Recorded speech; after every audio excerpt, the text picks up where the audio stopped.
안녕하세요. 광활한 우주와 시간의 신비를 탐험하며 그 속에서 우리 삶의 의미를 발견하는 여정에 오신 여러분을 환영합니다. 오늘 우리는 눈에 보이는 세계를 넘어 보이지 않는 창조주의 손길을 느끼는 특별한 시간을 갖고자 합니다. 이 은혜로운 이야기에 귀 기울이시기 전에 잠시 여러분의 손길을 빌리고 싶습니다.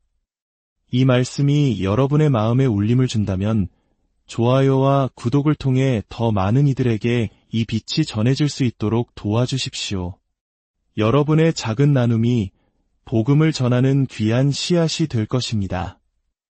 이 선한 일에 동참하시는 모든 분들 위해 하나님의 평강이 함께하기를 기도합니다. 지금 이 순간 온 마음을 다해 창조주를 향한 찬양이 울려 퍼집니다. 가장 높은 하늘의 창가부터 가장 깊은 바다의 속삭임까지 온 창조 세계가 당신의 위엄을 드러내고 있습니다. 가을의 다채로운 색채부터 봄의 향기로운 숨결까지 모든 피조물은 저마다의 독특한 노래로 당신을 찬양합니다. 이 모든 것이 한 목소리로 외치고 있습니다. 형언할 수 없는 분, 세상에 담을 수 없는 분. 당신은 밤하늘에 별들을 수놓으시고 그 이름 하나하나를 모두 아시는 놀라우신 하나님이십니다. 전능하시며 길들여지지 않는 힘을 가지신 분. 경외감 속에 우리는 무릎 꿇고 겸손히 선포합니다. 당신은 참으로 놀라우신 하나님이십니다. 어디에서 번개가 그 빛을 발해야 하는지, 하늘 창고에 쌓인 눈은 누가 지었는지 아십니까? 누가 태양을 상상하고 그 빛의 근원을 주셨으며 밤의 서늘함 속에서 이로를 주셨습니까? 비할 수 없으며 변하지 않는 분. 당신은 내 마음 깊은 곳을 아시면서도 여전히 나를 똑같이 사랑하시는 놀라우신 하나님이십니다. 그렇습니다. 당신은 놀라우신 하나님이십니다. 온 만물의 창조주이신 예수님, 우리는 당신을 높여드립니다. 이 자리에서 당신을 높여드립니다. 당신은 참으로 놀라우신 하나님, 놀라우신 주님이십니다. 물과 땅과 하늘, 온 창조의 주님. 하늘은 당신의 성막이며 높은 곳에 계신 주님께 영광을 돌립니다. 우리의 헤아림을 뛰어넘는 경이로운 하나님. 온 우주가 당신의 위엄을 선포합니다. 당신은 거룩, 거룩, 거룩하십니다. 하늘과 땅의 주님. 할렐루야, 할렐루야. 주님께 할렐루야. 아버지 하나님, 오늘 이 자리에 함께할 수 있음에 감사드립니다. 주님의 이름을 찬양합니다. 주 예수님의 이름을 부를 수 있음이 저희에게는 영광이요, 특권이며 기쁨입니다. 저희가 하는 모든 일 속에서 주님을 인정하며 나아가길 원합니다. 예수님의 이름으로 기도합니다. 아멘. 오늘 우리는 매우 특별한 지성인이자 신앙인의 이야기를 나누려 합니다. 그의 이름은 휴 로스 박사입니다. 그는 천체물리학자, 즉 별과 은하의 신비를 연구하는 과학자입니다. 많은 사람들이 과학과 신앙은 서로 등을 돌리고 있다고 생각하지만 그의 삶은 과학이 어떻게 우리를 하나님께로 더 가까이 인도할 수 있는지를 보여주는 강력한 증거가 됩니다. 그의 이야기는 캐나다에서 시작되었습니다. 과학에 대한 순수한 열정을 가진 한 청년이었던 그는 대학에서 기드온 협회가 나눠준 작은 성경 한 권을 통해 처음으로 진지하게 하나님을 마주하게 됩니다. 2년간의 치열한 탐구 끝에 그는 성경이야말로 우주의 창조주가 남긴 메시지임을 확신하고 예수 그리스도를 영접했습니다. 하지만 그의 신앙 여정은 순탄치만은 않았습니다. 캘리포니아 공과대학교, 즉 칼텍에서 퀘이사와 은하에 대한 박사 후 연구 과정을 시작했을 때 그는 신앙을 가진 다른 과학자들을 거의 만나지 못했습니다. 그의 사무실 동료는 아주 열렬한 무신론자였습니다. 매일 아침 그의 책상 위에 놓인 성경을 보며 그를 비웃곤 했습니다. 18개월 동안 그 동료는 과학과 신앙에 대한 날카로운 질문들을 던졌고 휴 로스 박사는 성심껏 대답했습니다. 동료는 그 대답을 가지고 다른 교수들에게 가서 조롱거리로 삼았습니다. 그렇게 18개월이 흐른 어느 날 기적 같은 일이 일어났습니다. 그 무신론자 동료가 동료 교수들이 모인 휴게실에 들어서더니 이렇게 선포했습니다. 나는 더 이상 휴로스나 성경, 그리고 기독교인들을 비웃을 수 없습니다. 어젯밤 저는 제 삶을 예수 그리스도께 드렸기 때문입니다. 그 순간 휴게실은 30분 동안 커피 마시는 소리 외에는 아무 소리도 들리지 않는 깊은 침묵에 잠겼습니다. 그 사건을 계기로 휴 로스 박사는 세계적으로 저명한 천문학자들 중에도 성경을 믿는 기독교인들이 많다는 사실을 알게 되었습니다. 하지만 그들은 자신의 신앙을 드러내기를 두려워했습니다. 자네처럼 과학적으로 신앙을 변증할 자신이 없네. 제발 내가 크리스천이라는 사실을 다른 사람에게 말하지 말아주게. 이것이 그 시대 과학계의 분위기였습니다. 어느 날 한 동료 과학자가 그에게 물었습니다. 비과학자들에게도 당신의 신앙을 나눠볼 생각은 없나요? 그 말에 그는 문자 그대로 캠퍼스 밖으로 걸어나가 길에서 만나는 사람들에게 말을 걸기 시작했습니다. 놀랍게도 그의 이야기에 귀를 기울인 첫 번째 남자는 10분 만에 이렇게 말했습니다. 이제 충분히 들었습니다. 당신처럼 예수 그리스도를 따르는 사람이 되려면 제가 무엇을 해야 하는지 알려주십시오. 그는 그 자리에서 바로 예수님을 영접했습니다. 이 경험을 통해 휴 로스 박사는 복음 전도의 새로운 길을 열게 되었습니다. 그는 교회를 앞세우는 대신 사람들의 영적인 질문에 귀를 기울이며 대화하는 방식으로 다가갔습니다. 그리고 놀랍게도 많은 사람들이 마음의 문을 열고 진리를 받아들였습니다. 한 청년은 길에서 만난 10대 소년에게 복음을 전하다가 그 소년이 자신의 친구 12명을 모두 불러 모아 총 13명이 함께 예수님을 영접하는 놀라운 일을 경험하기도 했습니다. 이렇게 새로 믿음을 갖게 된 사람들은 수많은 질문을 가지고 있었습니다. 특히 그들이 가장 혼란스러워하고 궁금해했던 주제가 바로 삼위일체 하나님에 대한 개념이었습니다. 오늘 우리는 휴 로스 박사가 지난 40년간 새 신자들에게 전해온 메시지 삼위일체 하나님과 관계 맺기라는 주제를 함께 나누어 보고자 합니다. 첫 번째 질문은 이것이었습니다. 복음을 한 번도 들어보지 못한 사람들은 어떻게 되는 건가요? 요한복음 1장은 이렇게 증언합니다. 그 안에 생명이 있었으니 이 생명은 사람들의 빛이라. 빛이 어둠에 비치되 어둠이 깨닫지 못하더라. 하나님의 빛은 이 세상의 영적인 어둠을 꿰뚫고 들어옵니다. 그리고 계속해서 말합니다. 참빛 세상에 와서 각 사람에게 비추는 빛이 있었나니 이것은 놀라운 약속입니다. 하나님의 빛은 모든 문화와 배경을 가진 모든 사람, 남자, 여자, 아이 할 것 없이 모든 인류에게 비춰진다는 것입니다. 로마서 1장은 하나님께서 창조 세계를 통해 자신을 드러내신다고 말합니다. 단지 그분의 존재뿐만 아니라 그분의 모든 인격적인 속성까지도 말입니다. 그러므로 우리는 자연을 통해 드러난 신이 막연한 신이 아니라 바로 성경의 하나님이심을 알 수 있습니다. 요한복음은 또한 이렇게 말합니다. 만약 어떤 사람이 그 빛을 받아들이면 하나님은 더 많은 빛을 보내주실 것입니다. 하지만 경고 또한 존재합니다. 만약 하나님께서 주신 빛을 거부한다면 추가적인 빛을 받기가 더 어려워질 것이라고 말입니다. 빛을 받는 것은 더 많은 빛을 약속받는 길입니다. 그렇다면 성경이 없는 사람들은 어떨까요? 만약 그들이 자연이라는 기록을 통해 하나님이 주신 빛에 반응한다면 하나님은 그들에게 반드시 더 많은 빛을 주실 것을 보장하십니다. 수많은 기록들이 이를 증명합니다.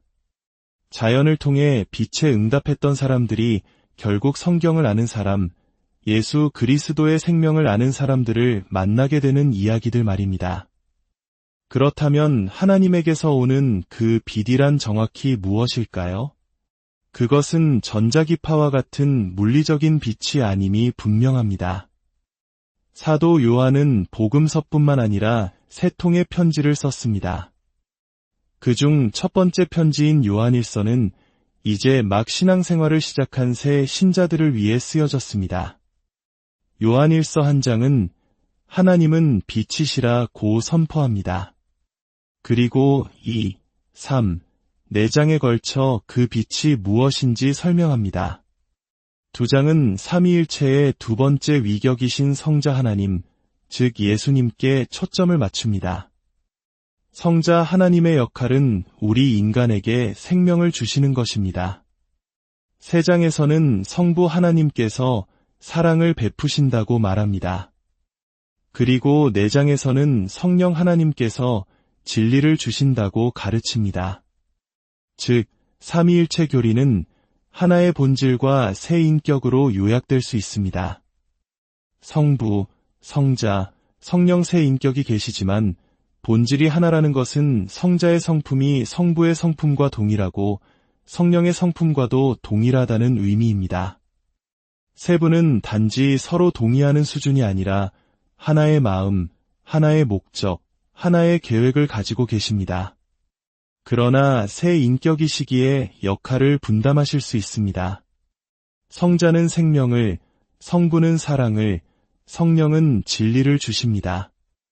여기에 하나의 공식이 있습니다. 하나님의 빛, 하나님의 생명 플러스 하나님의 사랑 플러스 하나님의 진리입니다. 신약 성경에서 하나님의 빛에 대해 말할 때 그것은 바로 이 생명과 사랑과 진리의 결합을 의미하는 것입니다. 그렇다면 왜 꼭 삼위일체 하나님이어야만 할까요? 다른 종교의 신들과는 무엇이 다를까요? 유대교나 이슬람교처럼 신이 단일 인격이라고 믿는 종교들을 생각해 봅시다. 사랑의 정의는 한 인격이 다른 인격에게 사랑을 표현하거나 받는 것입니다. 만약 신이 단 한 분이라면 그 신은 사랑을 경험하기 위해 반드시 피조물을 창조해야만 합니다. 창조 이전의 사랑은 존재할 수 없게 됩니다. 그러나 기독교의 삼위일체 하나님은 창조 이전에 이미 성부, 성자, 성령께서 서로 사랑하는 관계 안에 계셨습니다. 창조는 필수가 아닌 선택이었습니다. 이슬람의 신학에서는 하나님보다 위대한 것은 없다고 말하지만 여기에는 모순이 있습니다. 우리 인간은 사랑을 경험하는데 그들의 신은 창조 이전에는 사랑을 경험할 수 없었기 때문입니다. 기독교의 하나님만이 영원 전부터 사랑 그 자체이셨습니다. 반대로 힌두교처럼 수많은 신이 있다고 믿는 종교는 어떨까요? 힌두교에는 300만 개가 넘는 신이 있습니다. 그들의 경전은 자연 세계를 연구하면 수많은 부조화와 모순을 발견하게 될 것이라고 말합니다. 왜냐하면 서로 다른 생각을 가진 여러 신들이 창조에 관여했기 때문입니다. 하지만 우리가 과학을 통해 발견하는 우주는 어떻습니까? 우주는 조화롭고 일관되며 신뢰할 수 있습니다. 다양한 과학 분야들이 서로 모순되는 것이 아니라 아름답게 어우러집니다. 이것은 창조주께서 하나의 계획, 하나의 목적, 하나의 마음을 가지고 계시기 때문입니다. 과학은 오직 삼위일체적 관점에서만 완벽하게 이해될 수 있습니다. 이러한 이해는 새 신자들이 왜 성경의 하나님만이 유일한 참 하나님이신지를 깨닫는 데 큰 도움을 줍니다. 그리고 그들은 이제 그 창조주와 친밀하고 사랑이 넘치는 관계를 맺기를 갈망하게 됩니다. 하나님과의 관계는 우리가 이 땅에서의 삶을 마친 후에 시작되는 것이 아닙니다. 예수 그리스도를 영접하고 죄 사함을 받고 그분을 삶의 주인으로 모시는 그 순간 즉시 시작됩니다. 그렇다면 이 관계는 어떻게 시작해야 할까요? 하나님은 우리에게 기도라는 초월적인 도구를 주셨습니다. 기도는 인류에게 주어진 가장 강력한 도구입니다. 우리는 기도를 통해 하나님의 빛을 더 많이 받을 수 있습니다. 공간과 물리법칙에 제약받지 않고 이 세상의 어떤 사건에도 영향을 미칠 수 있습니다.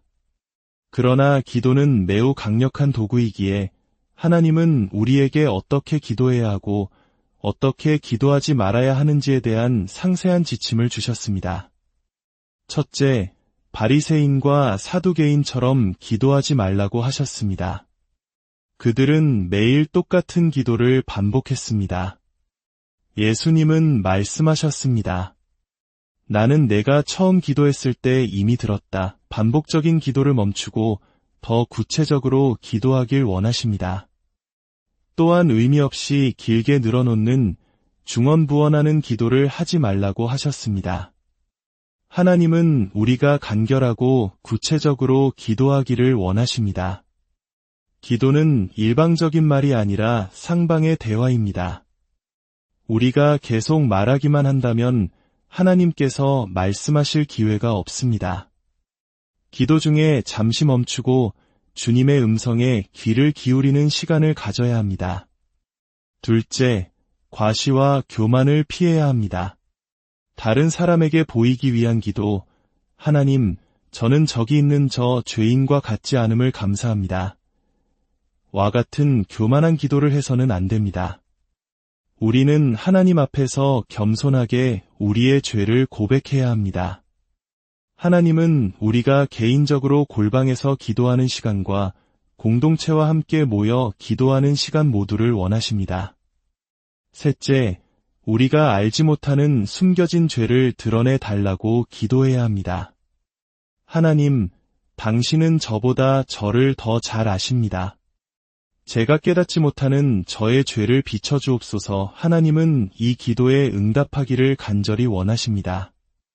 때로는 다른 사람을 통해 우리의 죄를 깨닫게 하시는 불편한 방식으로 응답하실 수도 있지만 이는 우리를 위한 사랑의 과정입니다.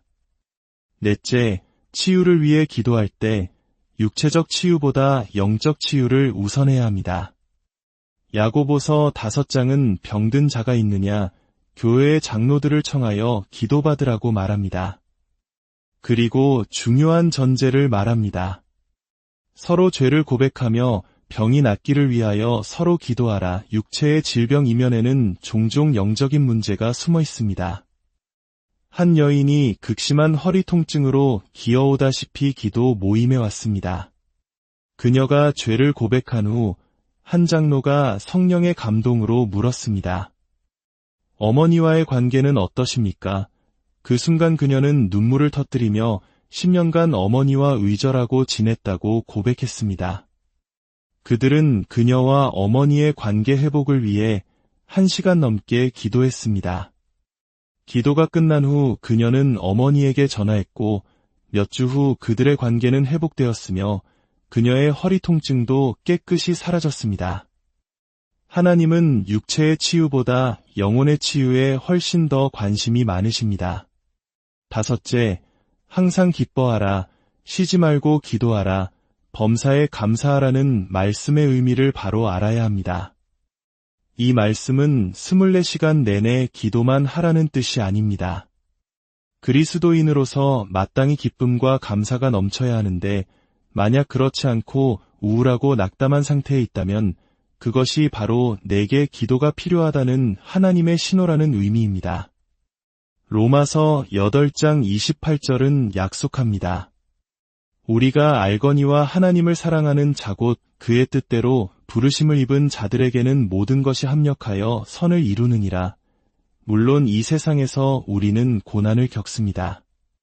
하지만 우리가 하나님을 사랑하고 그분의 목적에 따라 살아간다면 어떤 일이 일어나든 결국에는 선하게 될 것을 믿어야 합니다. 지금 당장은 이해할 수 없는 고통일지라도 10년, 20년이 지난 후에 돌아보면 그 시련을 통해 하나님께서 얼마나 놀라운 선을 이루셨는지를 간증하게 될 것입니다. 우리는 서로의 삶 속에서 이 약속이 어떻게 이루어졌는지를 나누며 서로를 격려해야 합니다. 쉬지 말고 기도하라는 것은 기도할 기회를 계속해서 찾으라는 의미입니다. 교통체증 속에서 운전할 때, 산책할 때, 아침에 조깅할 때, 그 모든 순간이 기도의 시간이 될 수 있습니다. 기도에는 제한도 있습니다.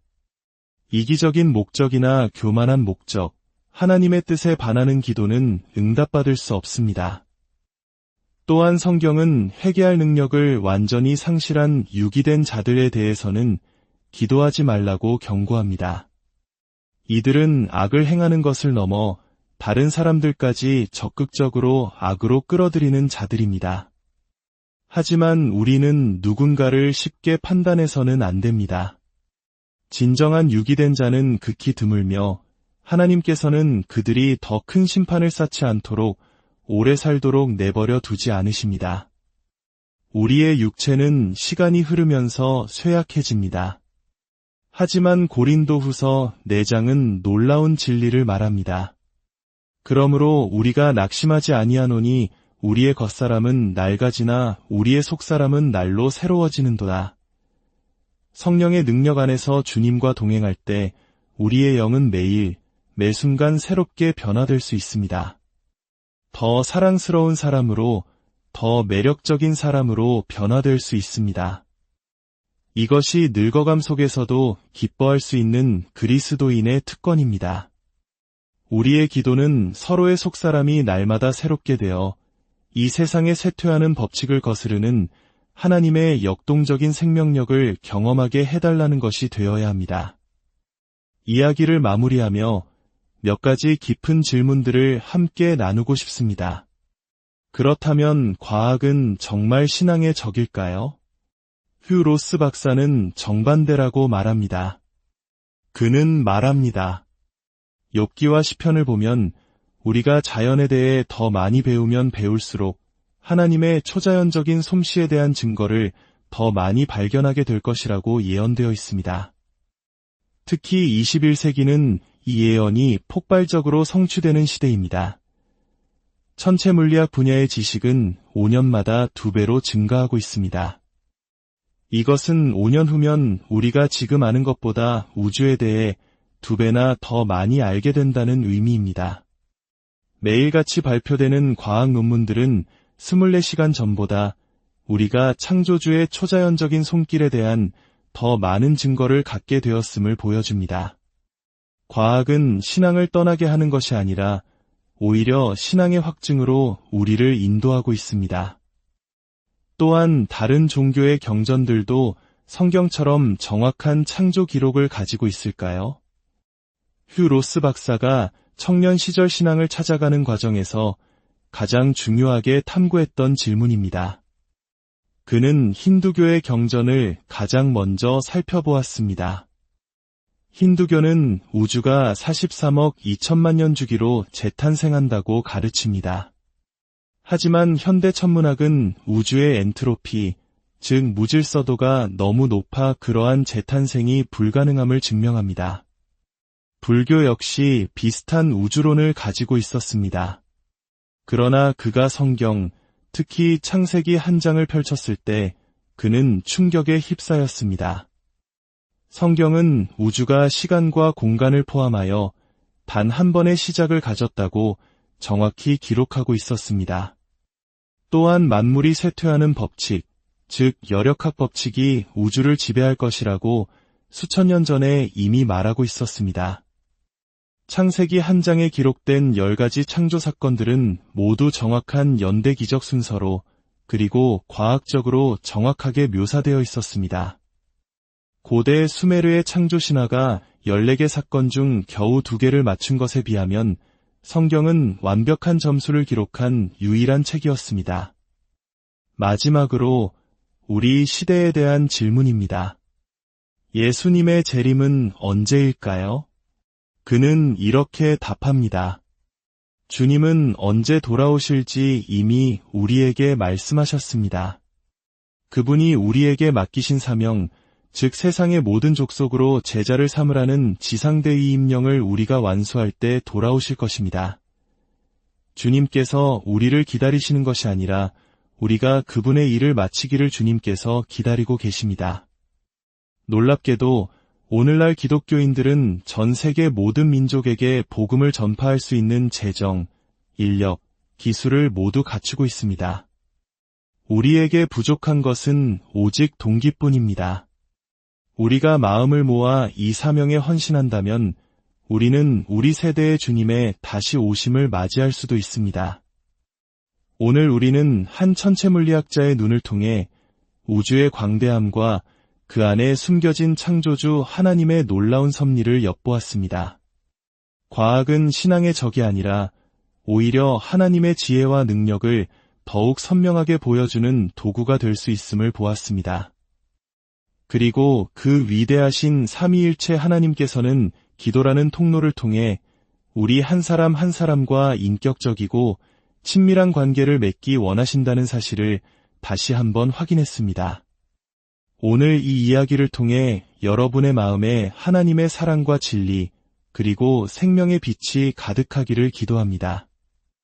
여러분이 겪고 있는 삶의 시련 속에서도 모든 것을 합력하여 선을 이루시는 하나님을 신뢰하며 기쁨과 감사를 잃지 않기를 소망합니다. 주님의